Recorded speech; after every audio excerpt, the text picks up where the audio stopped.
আসসালামু আলাইকুম, কেমন আছেন সবাই? আশা করি সবাই ভালো আছেন। আমি মোহাম্মদ নাইমুর রহমান নাইম, প্রতিষ্ঠাতা পরিচালক প্লান্টারাম আইসিটি। আজকে আমি আপনাদেরকে এইচএসসি আইসিটির চতুর্থ অধ্যায়ে এইচটিএমএল এর ময়মনসিংহ বোর্ডের বোর্ড প্রশ্নগুলো সমাধান করব। এই বছর ময়মনসিংহ বোর্ডের এইচএসসি আইসিটিতে এইচটিএমএল এর উপর একটা প্রশ্ন এসেছিল। প্রশ্নগুলোতে দেখা যাচ্ছে যে ক্লায়েন্ট সার্ভার একটি দৃশ্যকল্প একে একটি ক্লায়েন্ট সার্ভার দেওয়া আছে এবং দৃশ্যকল্প 2 এ একটি এইচটিএমএল টেবিল দেওয়া আছে। প্রথমেই উদ্দীপকের গ নাম্বার প্রশ্নটি করা হয়েছে যে দৃশ্যকল্প 2 কে দৃশ্যকল্প 1 এর ক্লায়েন্ট কম্পিউটারে প্রদর্শনের প্রক্রিয়া। এটা গুছিয়ে লেখার জন্য আমি আগে থেকেই প্রশ্নটি গুছিয়ে লিখে দিয়েছি যে দৃশ্যকল্প 1 হলো একটি ক্লায়েন্ট সার্ভার মডেল, যেখানে ক্লায়েন্ট কম্পিউটারের ব্যবহারকারী ওয়েব ব্রাউজারের কোনো ওয়েব ঠিকানা যেমন www.avc.edu অথবা স্টুডেন্ট এইচটিএমএল টাইপ করে রিকোয়েস্ট পাঠায় সার্ভারে। সার্ভার সেই অনুরোধ অনুযায়ী তথ্য, ওয়েব পেজ, এইচটিএমএল ডাটা ইত্যাদি রেসপন্স আকারে ক্লায়েন্টে পাঠায় সেই তথ্য ব্রাউজারে প্রদর্শিত হয়। আর দৃশ্যকল্প 2 এ দেওয়া আছে কি, এখানে একটি টেবিল আকারে শিক্ষার্থীদের রোল, সাবজেক্ট ও মার্ক দেওয়া আছে। প্রদর্শনের প্রক্রিয়াটা কিভাবে? 1 নাম্বার ব্যবহারকারী ওয়েব ব্রাউজারে www.avc.edu তে রিকোয়েস্ট পাঠায়। এইখানে প্রথমে একটা রিকোয়েস্ট পাঠাতে হবে। সার্ভার সেই রিকোয়েস্টটা খুঁজে বের করবে, এইচটিএমএল এর ফাইলটা খুঁজে বের করবে যার মধ্যে দৃশ্যকল্প 2 এর তথ্য আছে। 3 নাম্বার কাজ হচ্ছে সার্ভার সেই এইচটিএমএল ফাইলটি রেসপন্স আকারে পাঠিয়ে দেয় ক্লায়েন্টের ব্রাউজার সেই এইচটিএমএল ফাইলটি রেন্ডার করে। এখানে রেন্ডার বলতে কি বুঝাইছে? রেন্ডার বলতে বোঝানো হচ্ছে যে এইচটিএমএল ফাইল রেন্ডার করার অর্থ হলো একটি এইচটিএমএল ফাইলকে ওয়েব ব্রাউজারে প্রদর্শনের জন্য উপযুক্ত আকারে রূপান্তর করা। মেইন কথা হচ্ছে কি, উপযুক্ত আকারে এই কাজটাকে রূপান্তর করতে হবে, এইচটিএমএল ফাইলগুলো উপযুক্ত আকারে রূপান্তর করা। মূলত ব্রাউজারে এইচটিএমএল কোড পড়ে এবং এটিকে ব্যবহারকারী দেখার জন্য একটি গ্রাফিক্যাল ইন্টারফেসে পরিণত করে। আচ্ছা, দৃশ্যকল্প 2 এর তথ্য স্টুডেন্ট এইচটিএমএল নামে একটি এইচটিএমএল ফাইলে লেখা ছিল। ক্লায়েন্ট যখন সেই ফাইলের জন্য অনুরোধ পাঠায় তখন সার্ভার ফাইলটি পাঠিয়ে দেয় এবং ক্লায়েন্ট কম্পিউটার তা ওয়েব পেজ আকারে দেখায়। এটাই মূলত ছিল প্রদর্শনের প্রক্রিয়া। আচ্ছা, দৃশ্যকল্প 2 এ ওয়েবসাইটে প্রদর্শনের জন্য এইচটিএমএল কোড লিখো এবং ব্যবহৃত ট্যাগ সমূহ ব্যাখ্যা করো। ব্যবহৃত ট্যাগ সমূহ আমাদের বইয়ে খুব সুন্দর করে দেওয়া আছে। আমরা শুধু এইচটিএমএল এর যে কোডগুলো, এই কোডগুলো আমরা প্রদর্শন করব। প্রথমে আমাদেরকে এইচটিএমএল শুরু করার জন্য কি লিখতে হবে? এইচটিএমএল একটি ট্যাগ লিখতে হবে। এইচটিএমএল ট্যাগ লেখার পরে head title body. Head title তো জানাই আছে আমাদের, হেড কি আছে? Head title. টাইটেল দেখে আমি চিন্তাছি এটা একটা কি টেবিল। Title close. এখানে টাইটেল ক্লোজ মানে হেড ক্লোজ, বডি শুরু। বডি শুরু করার পর আমাদেরকে এখানে একটা টেবিল বর্ডার আছে, যেহেতু আমাদেরকে দিতে হবে টেবিল বর্ডার। টেবিল বর্ডার উদ্দীপকে কোথাও উল্লেখ করা নেই যেহেতু 1, টেবিল বর্ডার 1। আচ্ছা, টেবিল বর্ডার 1 এর পর আমি দেখতেছি এই জায়গায় একটা ক্যাপশন দেওয়া আছে, তাহলে আমাদেরকে ক্যাপশন দিতে হবে। ক্যাপশন কি? Roll number 101।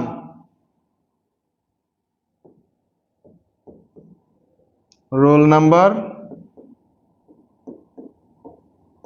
Caption close. Caption close করার পর আমাদেরকে দেখতে হবে যে এই টেবিলটা কিভাবে গেছে। আমরা র আকারে, যেহেতু মানে রতেই তো কাজটা করব, র আকারে করতে গেলে আমাদেরকে দিতে হবে টেবিল র। টিআর দেওয়ার পরে এখানে আমরা দেখতেছি যে সাবজেক্ট বাংলা, ইংলিশ এবং আইসিটি সবগুলা সাবজেক্টের সে হেডিং হিসেবে কাজ করতেছে। তাহলে আমাদের সাবজেক্ট এখানে কি আসে? টিএইচ, এবং সে মাঝে অবস্থান করতেছে, দিতে হবে align centre.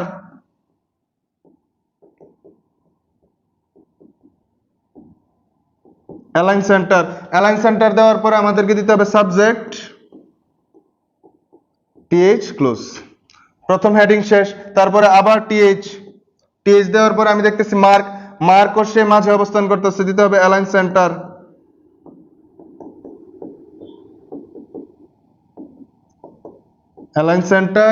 Mark TH close. আবার TH, align centre,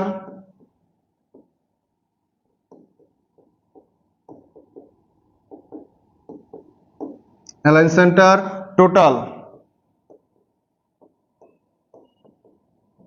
TH close. এখানে আমার সমস্ত রয়ের কাজ শেষ, টিআর ক্লোজ। আবার আমি টিআর শুরু করব। পরবর্তী টিআরে আমার কি আছে, আবার টিআর শুরু।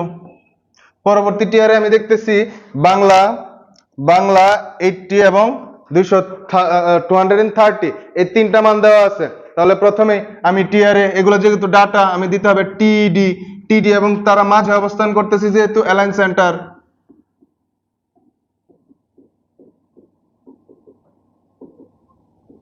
অ্যালাইন সেন্টার, অ্যালাইন সেন্টার দেওয়ার পর বাংলা,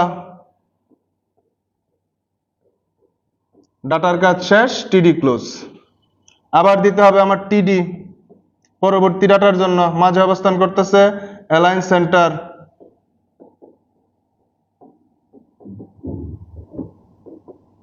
অ্যালাইন সেন্টার 80, টিডি ক্লোজ।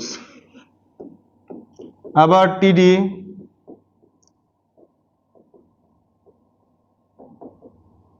অ্যালাইন সেন্টার এবং এখানে 30 লেখাটা তিনটা র এর জায়গা দখল করছে যেহেতু আমাদেরকে দিতে হবে রসপেন, রসপেন 3 কারণ তিনটা র এর জায়গা দখল করছে। রসপেন দেওয়ার পর 230 টিডি ক্লোজ। এখানে আমার একটা র এর কাজ শেষ, টিআর ক্লোজ। আবার টিআর শুরু।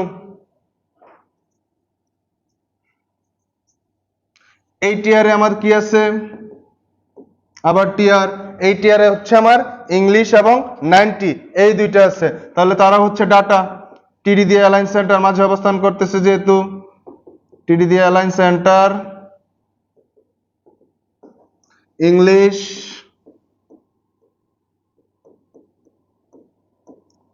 টিডি ক্লোজ। আবার টিডি দিয়ে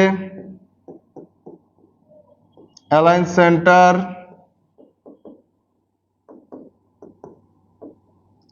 90 টিডি ক্লোজ। তাহলে এখানে আমার টিডি ক্লোজ যেহেতু টিআর ক্লোজ। আবার টিআর শুরু। এই টিআরে আমার কি কি মান আছে, আইসিটি এবং 60, টিডি দিয়ে অ্যালাইন সেন্টার,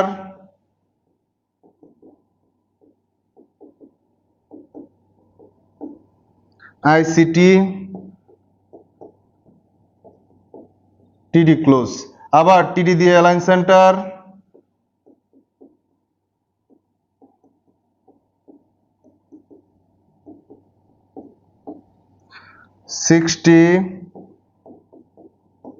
টিডি ক্লোজ এবং এখানে আমার টিআর এর কাজ শেষ, টিআর ক্লোজ। এখন টিআর এর কাজ শেষ, টিআর ক্লোজ। আমার পরবর্তীতে টেবিলের কাজ শুরু হয়েছিল, এই টেবিল ক্লোজ। বডির কাজ শুরু হয়েছিল, বডি ক্লোজ। এইচটিএমএল এর কাজ শুরু হয়েছিল, এইচটিএমএল ক্লোজ। এভাবে আমরা চতুর্থ অধ্যায়ে যে প্রশ্নটা আসছিল এটার সমাধান করতে পারবো।